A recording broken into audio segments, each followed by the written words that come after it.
The wind's certainly a factor. Checking in with the weather watchers, that's what everybody's talking about. These winds are ferocious, and they're still going.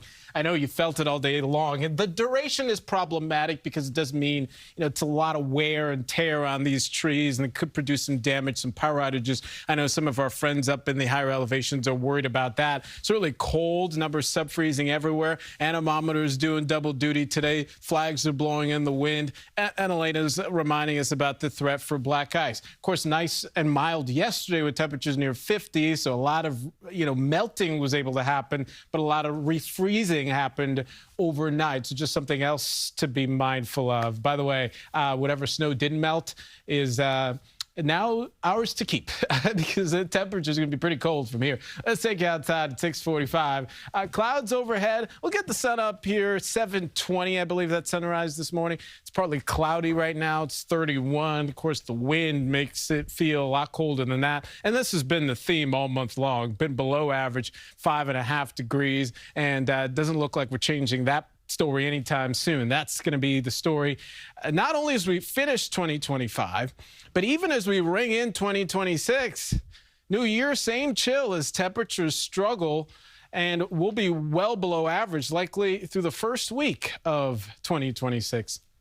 So there's the low to the north, still spinning there, powerful system funneling these winds downwind of the lakes where there's been some lake effect snow. And occasionally, could we catch a flake or a flurry in and around town? It's a possibility, mainly north and west. For us today, it's going to be about what those winds do to the feel. And this is why those extra layers are going to be required as you're out there waiting for the bus or train today. Wind chills no better than the low 20s. We'll get you to tonight. Winds start to calm down, but this time tomorrow, there may be some snow we're watching on the radar. No major impacts here, very light accumulations, but maybe a more, significant clipper system that can roll in tomorrow night. And again, not high impact, not widespread, but there's a chance that we could have a few snow showers in here just in time to ring in the new year. So that'll be something to look forward to. 7-day forecast on your screen, 32 today, 34 New Year's Eve. Does not look like Mother Nature has any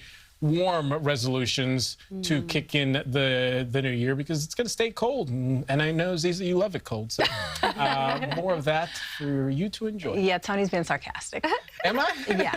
I Mother Nature cannot do the cold. But we're here. Yeah, here we are. Here we are, exactly. Just coat again. Thanks, Tony.